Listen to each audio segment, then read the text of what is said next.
In the early hours of Christmas Day, 1945, a fire tore through the Sodder family home in Fayetteville, West Virginia.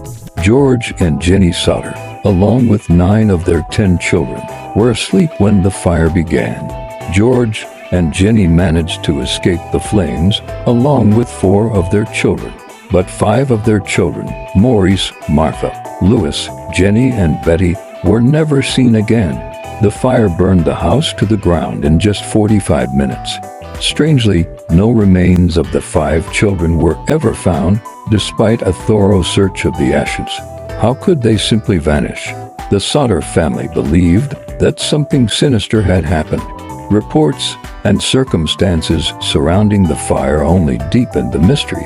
Earlier that night, the phone rang, and when Jenny answered, she heard an unfamiliar voice asking for someone who didn't live there. Before hanging up, the caller laughed eerily.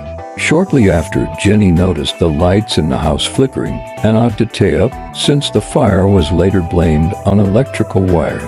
Even more bizarre, George discovered that his ladder, which he planned to use to rescue his children, had been moved away from its usual spot. His trucks, which he hoped to drive close to the house for help, inexplicably wouldn't start. After the fire, the Sodders began receiving strange letters and leads. A photograph arrived of a young man bearing a striking resemblance to one of their missing sons, along with the cryptic words, "Louis Sodder, I love brother Frankie." Other witnesses claimed to have seen the children in various locations, including with adults who seemed to be concealing them. The Sodders didn't give up. They put up billboards, handed out flyers, and hired private investigators to uncover the truth. One investigator reported that he was threatened to drop the case, but suspicions kept mounting. Could the children have been abducted?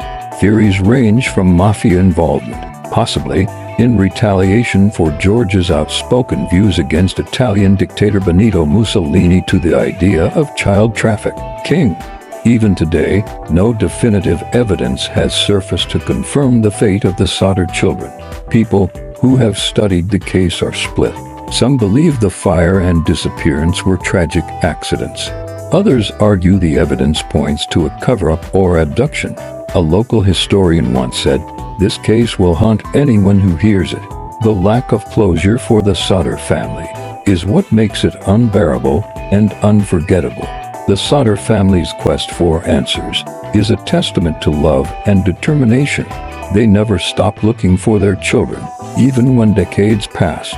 The mystery of the Sodder children lingers, a chilling reminder of how some stories may never find an ending. What do you think? Were the children tragically lost in the fire, or did something far more sinister happen that night?